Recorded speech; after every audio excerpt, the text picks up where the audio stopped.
Who really ruined the marriage from Tyler Perry's movie Temptation? Today, that's what we're going to dive into. We'll check out the backstory on that. Let's check it out. Temptation proves that sometimes cheating doesn't start in the bedroom. It starts with little seeds. And once those seeds take root, it's hard to recover. This film had everybody arguing about who was wrong, who was justified, and who ignored every single warning until it was too late. With that being said, while watching this movie, I noticed a lot of things, and we have a lot to talk about. So let's get into it. As the movie opens, we meet Judith, a marriage counselor. She's counseling a couple that have been together since they were 18, and now they're going through some issues in their marriage. After the husband gets upset and walks out the room, Judith continues talking to the wife, and this is when Judith recognizes a situation that she's all too familiar with. The wife had met someone else, and Judith proceeds to tell the wife a story, which would, of course, be about her life. Judith was raised in a small town by her mom, who was a single mom. Her mom was very religious and she raised Judith in the church, and this is where she met Brice, who would become a close friend, then a boyfriend, and eventually her husband. After they graduate, they move to the city to pursue their careers, Brice as a pharmacist and Judith as a therapist at a matchmaking company. We meet Ava, a co-worker of Judith, and Ava was very judgmental, and come to think of it, Judith was too, but in a different way. Ava's main issue with Judith was that she felt she didn't fit the part. She didn't have the long flowing hair, 6-inch heels, and tight bodycon dresses. And Judith felt like she didn't need that. So she felt like that was more important than what she wore or how she presented herself. And as you can guess, with these two opposing views, they clashed a lot. That explains it. You grew up below the Mason-Dixon. Okay, Ava, you really should take a Valium. You really need an iron to that skirt. I did. So enter Harley, a social media entrepreneur who is looking to get more info on the matchmaking business. When Ava and Judith come to greet Harley, Harley immediately singles out Judith. Then we meet Melinda, a new hire at the pharmacy that Brice worked at. And Miss Waco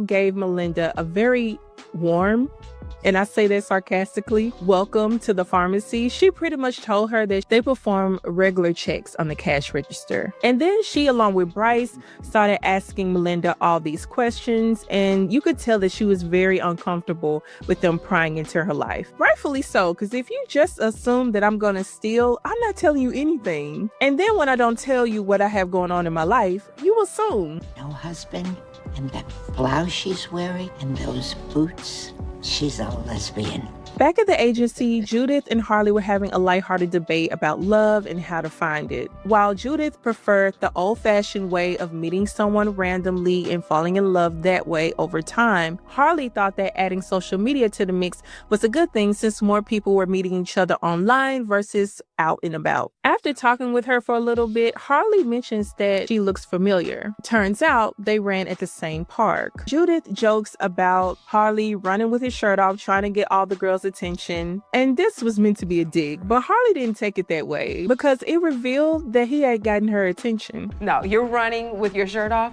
so all the pretty girls could notice you. Oh, you noticed me running. Turn to page 2. You'll see the compatibility questionnaire. All business. I wanted to start with that. I like that.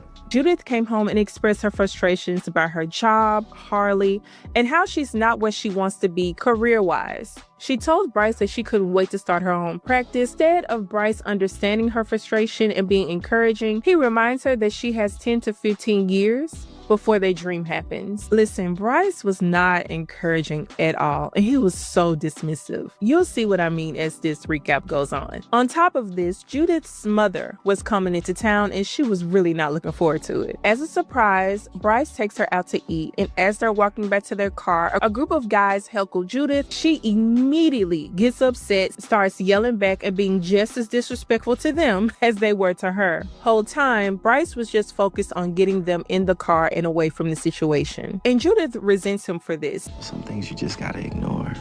Why can't I ignore the fact that I feel safe? Now, Brice removing them from the All right, fellas, how y'all feel about that? What y'all doing if y'all out and some, a group of guys that, they saying some stuff to you and your lady, how you reacted to it. You know what I'm saying? I know it's not much you could do when it's just you and your lady, but you know what I'm saying? What y'all gonna do in this situation? Situation was protecting them both. I get that, but I also get her not feeling safe and not feeling protected. The next day, Harley came by to go over the questionnaire that he and Judith worked on before. They were going to use this questionnaire to program the app and better connect people to who they were attracted to for better compatibility. Now, initially, Harley didn't understand why there was so much focus on past relationships, and Judith tells him that this can reveal bad habits, how a person handled conflict, and any past trauma that that person may have, which is We don't wanna very talk about important. that. Harley filled out a Let's move questionnaire to forward. test Judith to see what she could figure out about him. And baby, Judith read him like a book. Well, you are relationship oriented. You give a lot in relationships. You believe in love, but because you've been hurt a few times, you've given up on it. Like you got a little bit of a mean streak, though.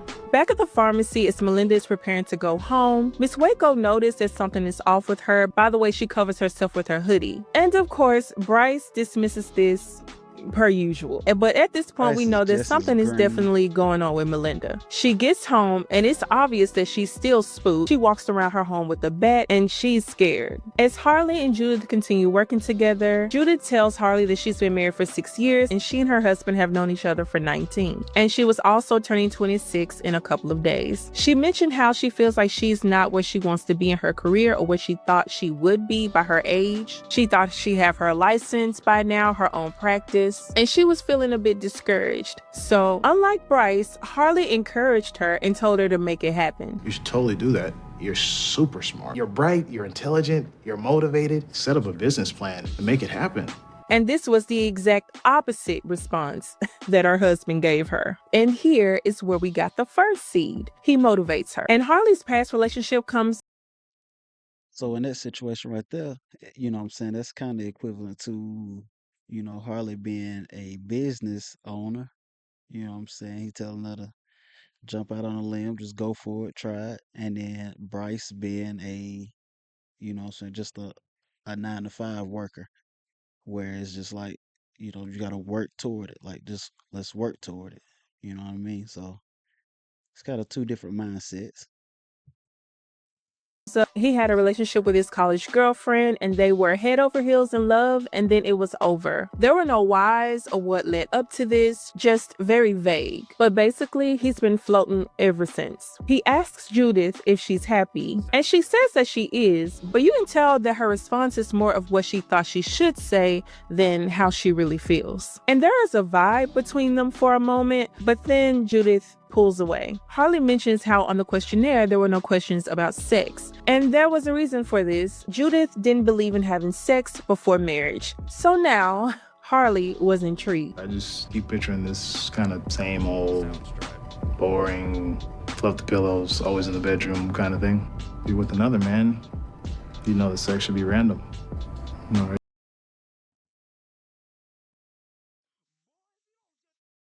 Are you getting turned on? Ew, please, you need to go home. And this was the second seed. The girl was having boring sex, okay? And with this, Judith came home and tried to get a little adventurous with Brice. Yeah, that didn't turn out too good. Attack me! Attack you? Yeah, like an animal. Like an animal? Yeah, baby. Ow, Just okay, grab your hair. Growl and growl. Now, she did seem a little bit unstable, okay? I ain't gonna hold them too tough on that one. But Brice wanted to do it how they had always done it. Nice and predictable and boring. Unfulfilled, Just like Judith Harley said. decides to go on a run with the full intention of running into Harley. And she does. Of course she does. And while they're running and talking shit the whole time, Judith runs into a bike. And I say it like this because she literally ran into the bike. Dude was not in her way, but it was made to seem like the guy wasn't paying attention. And unlike Brice, Harley immediately defends her and gets aggressive with the guy. And this is the third seed. She felt protected. He offers to bring her to his home so that he can wrap her ankle and call her husband. And as they're waiting for her husband to pick her up, Harley mentioned how often her husband comes up in their conversations and how it seems like she's comparing them. And Judith immediately gets irritated at him bringing this up. I really wonder who this guy is. I wonder if he challenges you mentally Does he bring out the best in you? Does he even notice you anymore? Now, if I had a woman as beautiful as you, I wouldn't miss a thing. And this was the fourth seed. He made her feel seen. And when Brice finally arrives, Harley was sizing him up. I guess he was checking out the competition at this point. The next day was her birthday, and tell me why Brice didn't even tell her happy birthday. He goes on about his morning like it's a regular day, and he doesn't plan anything for that night. And when Judith gets to work, some flowers are waiting for her. Now, initially, she thinks these are from her husband, and she's relieved because she thought he forgot. And as she's happy about these flowers, just looking at them smiling, Ava starts sizing her up and down and critiquing her outfit yet again. I'm smiling. Tyler Perry know how to write them. I tell you that much. Cause I mean, as a husband, you forget your wife's birthday. Like, come on, man. Like, but it's that psychology. It's that psychology that Tyler Perry like to put on his audience. Just give me a compliment or something. When people look at you, it reflects bad on me. Poor Judith. She felt pretty today, but Ava didn't give a damn. She kept criticizing her fit, her shoes, her hair, every single thing about her. I mean, she brought the girl's mood all the way down. And if she already wasn't feeling flustered, Harley was in her office waiting for her. But if nobody else noticed that she did a little something different today, Harley noticed. He told her happy birthday, and he revealed that he was the one that sent her the flowers. So now she realized that Brice did forget her birthday. And at this point, Judith is already hurt, already frustrated, so she doesn't have any time for the games. So she asks Harley straight up what was going on. He had plenty of other programmers to work with and plenty of access to other talented people who could help him with this app. Yet he was in her office every day. So Harley finally admits, if it wasn't obvious enough, that he was falling for her. And as long as you know that I'm very married. He loves you. It's kind of regular, but lucky.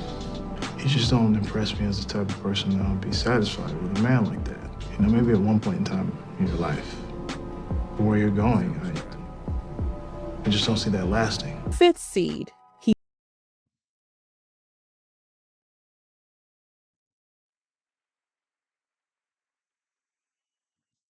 Hats off to that young man, cause hey, listen, when you know how to talk to a woman, you know how to reel them in. Listen, every woman like that adventure, and when they ain't getting it, it's easy. It ain't getting that attention. They ain't talking to home. It's easy to slide in there and make them just make them wonder, make them think about what is it like with some being with somebody else, with something different, something new. That's all it takes. You know what I'm saying? You when you open Pandora's box, hey, He made her doubt her union. Listen, Brice came all the way home and still didn't realize that it was his wife's birthday. Not until he went into the crazy. kitchen and saw a happy birthday cupcake and a card. And not only did he miss this birthday, he missed last year's birthday too. So this made it 2 years in a row that he missed her birthday. And he apologizes, but does that even mean anything if this has happened 2 years in a row? I think not. Sometimes sorry doesn't fix everything. But to apologize, I guess, in a different way, he serenades her in his boxers. So romantic. You could have just remembered the girl's birthday. She smiles, but I fear that this is going to stick. The next day, Janice tells Judith that Harley wanted to take her on a trip with him. It would just be Judith and Harley on that trip. And Judith is reluctant, but Janice tells her that this is a very big deal for her and it was very important that this deal happened. But she does give her a warning. I will tell you like I tell all my girls who go out with my guys. Be nice, be aware, have fun, but most of all, be careful. I know you're a smart girl, but this is another league you're in. Trust me. I just want to take a second and pause because that's the Vanessa Williams. You know what I mean. Hey, listen, Rick Fox was a lucky man. I'll tell you that much.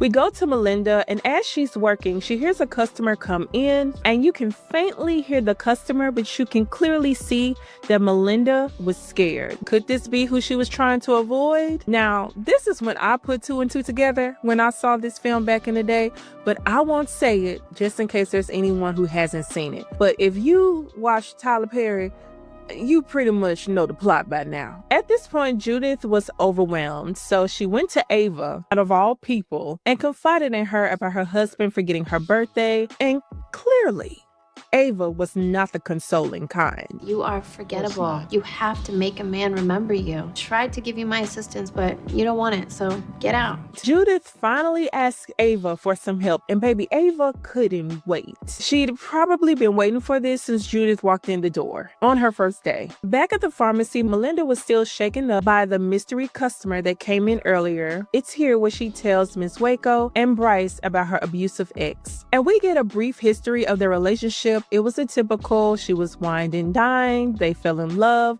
and then he turned into someone else. Oh, and he tried to kill her. In more ways than one, we find out later. He tried to kill me. I just can't see you being with a guy like that.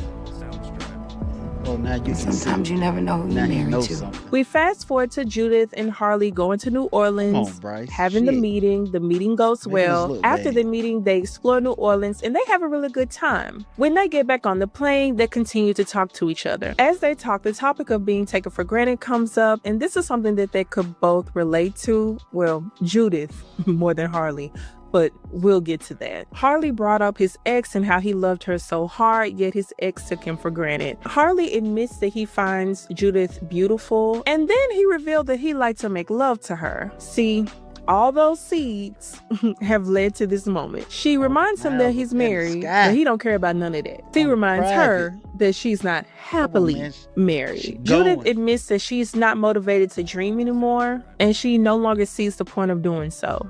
What do you dream about? You? In this She. moment, Harley grabs her, pulls her closer. Tyler Perry again with the plot.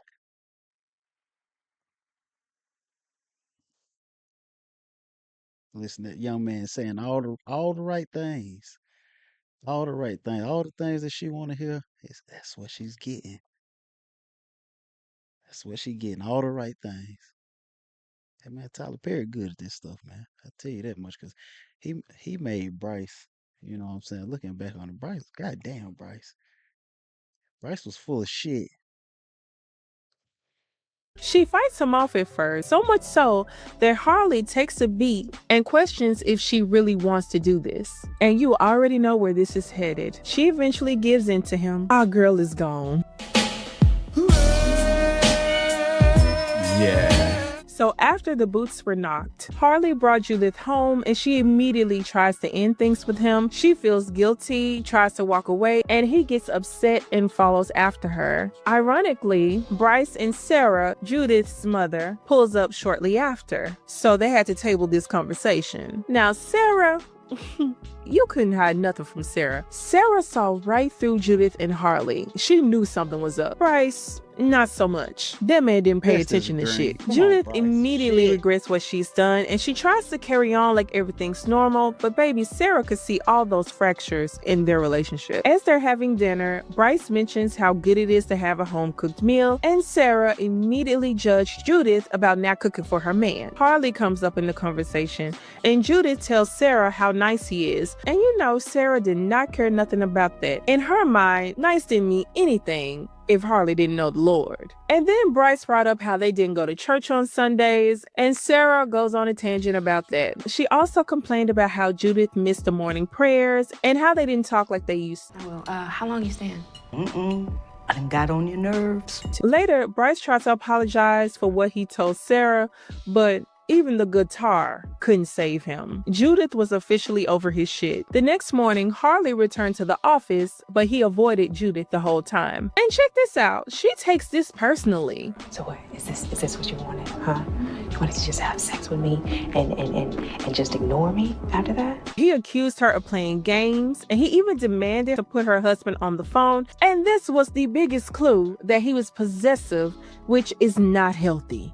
at all. It seemed like after they had sex, he began to show all these signs that he was not a good choice. Yet she was too gone at this point and didn't see any of it. He demands that she see him, but she declines and she needs to stay home and have dinner with her family. So he hangs up in her face. And what did she do? She makes an excuse, says that her boss needs her to run a late night errand, and she leaves and goes to his place. Seeing this happen, Sarah immediately questions if this happens on the regular. And again, Brice doesn't even pay attention. So of course, they... again. And from here, he introduces Judith to drugs. We're just speeding into the tragedy at this point. And it's so crazy how she didn't even refuse, didn't think about it, didn't even ask questions. He offered it to her and she just accepted it. Harley promised to help her start her own practice only if she left her husband. At this point, Judith was still trying to hold on to her marriage, so she declines. So Harley tells her to leave, and she gets aggressive with him. And again, unlike Brice, he was turned on by this shit. See, they both were toxic. Brice wouldn't have tolerated this. When she finally gets home, her mother questions her about where she's been and what she's been up to, and she correctly guessed that she was out with Harley. And Judith tried to deny this, but baby, Sarah already knows what's going down. And Sarah can tell that Judith is going down the wrong path, and she tries to get her to pray with her. That doesn't work. I'll come out there and I'll pray with you. But then what? Am I supposed to stop wearing makeup and wear dresses down to my ankle and pretend like I'm all holy and happy and sanctified for the Lord like you do? Sarah quickly recognized that Judith was trying to turn this around on her instead of taking accountability for what she was doing. And it was here that Sarah gave her a warning before destruction. That boy is gonna hurt you something bad, and he gonna take you straight to hell. Their altercation wakes up Brice, and of course he wakes up confused because again, he don't know what's going on. He tries to get Judith to talk to him, but at this point, she doesn't want to talk to him. The time to talk has long passed at this point. As Harley continues to ignore Judith, Brice finally realizes that his marriage is in trouble. Later that day, Judith makes a choice, and her choice was Harley. So they, well... And from here, Judith doesn't give a damn. Judith becomes more and more erratic due to the drug use and just being in a toxic relationship. And I guess with the confidence that those drugs and this troubled affair gave her, she came to work feeling froggy and confronted Janice. I wanted to thank you for the job, but this will be my last week. No, this is your last day. Harley had already called Janice and told her that he was now starting a practice with Judith and they were going to take their work and build the app together. And this is when she receives another warning, but from Janice. Janice tells her that she doesn't know what she's getting into, but she's going to wish her well with her struggle. And before Judith left, she told Janice about herself. You are in an existential identity crisis. Spent those 2 weeks in Paris and all of a sudden you got a French accent. Bitch, you better get your ass out of my office. Back at the pharmacy, Brice confides in Melinda about his marriage and how he feels that he's lost his wife. He admits that he didn't even know things were bad and that she was unhappy. But I didn't even know she was unhappy. Well, she probably wasn't. Most times you happy until somebody comes along and show you something different. He also admits that he may have taken her for granted. He definitely took her for granted. I mean, you forgot her birthday 2 years in a row? Come on, my guy. And he doesn't even want to accept that she's cheating, but she obviously was. And even with all of this happening, Miss Waco has to convince him to fight for his marriage. So later that night, he finds Judith in a club with Harley and he pulls her out. And Brice finally confesses his love to her, but it falls on deaf ears. I feel so dead with you, Brice. You took me for granted. The girl was too high to even understand what was going on. Judith tells him that she wants to end the marriage. Brice and Melinda's place to talk to her about his marriage, and for a split second, he tries to get something started with Melinda, but she stops him because she realizes that he's just heartbroken and he's looking for anything or anyone to take his mind off the pain. The next day, Judith comes to her marital home with Brice, and she thought that nobody would be there, but surprise, surprise, Sarah was there with some of her friends deep in a prayer circle, and it was probably about Judith. Sarah tries her best to get Judith to stay and to pray with her, but it was a wrap. The girl was too far gone at this point. And while she was trying to grab her things, Sarah wouldn't let her get her laptop. So Harley interjected and grabbed the laptop from her, which made Sarah fall. And of course, Judith gets upset with him about how he did her mother, and they fussed all the way home. Now, at this point, I can see that they were both toxic. They both had toxic ways from the get-go. They're both very aggressive. They react first, think later. They had a few similarities. But the drugs on top of this definitely wasn't helping. Plus, Judith knew which buttons to press. Look, just because your mother abandoned you in some crack house don't mean you gotta abuse mine.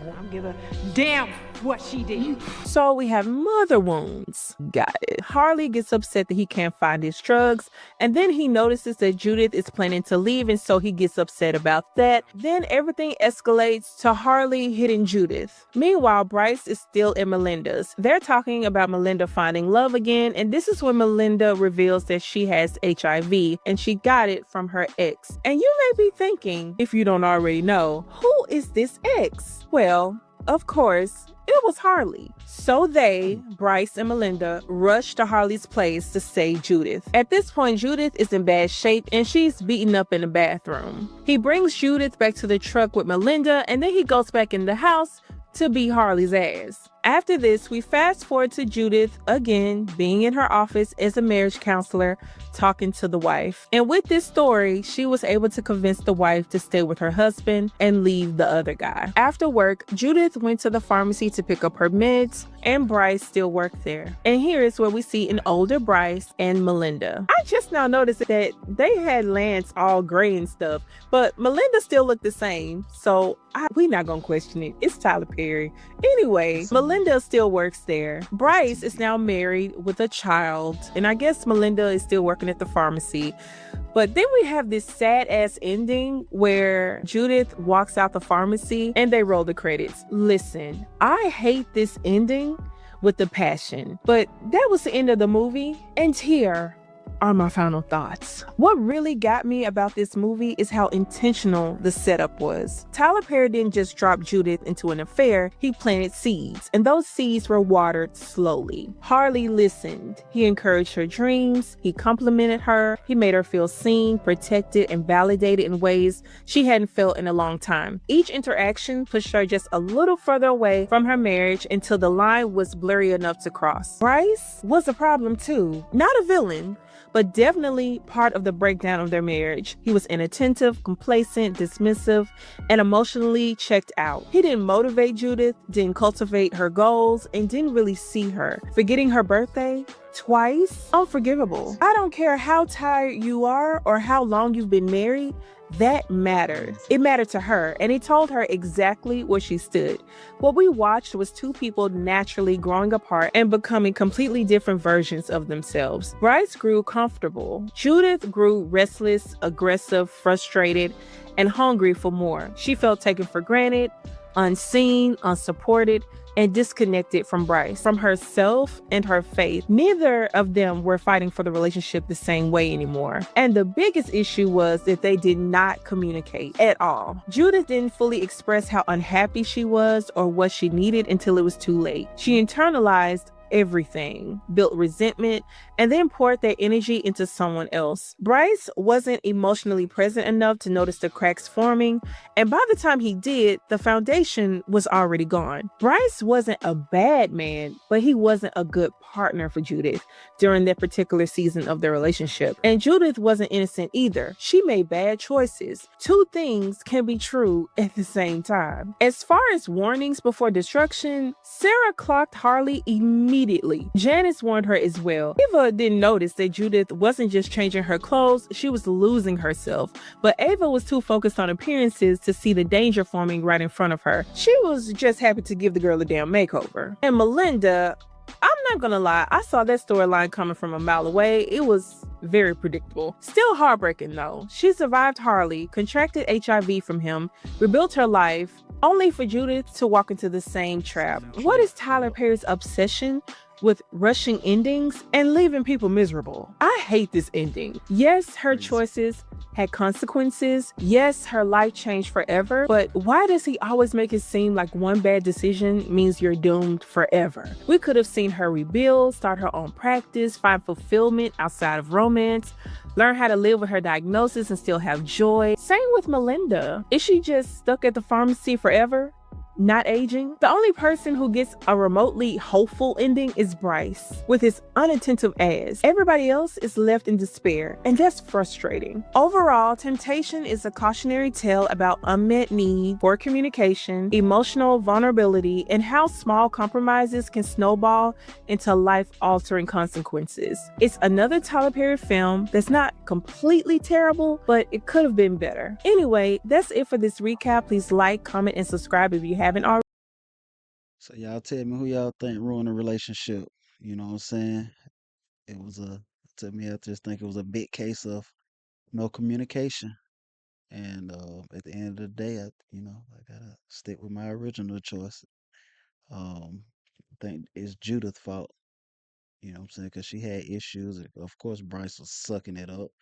But you know what I'm saying? Talk to your partner. Talk to him. Tell him how you feel.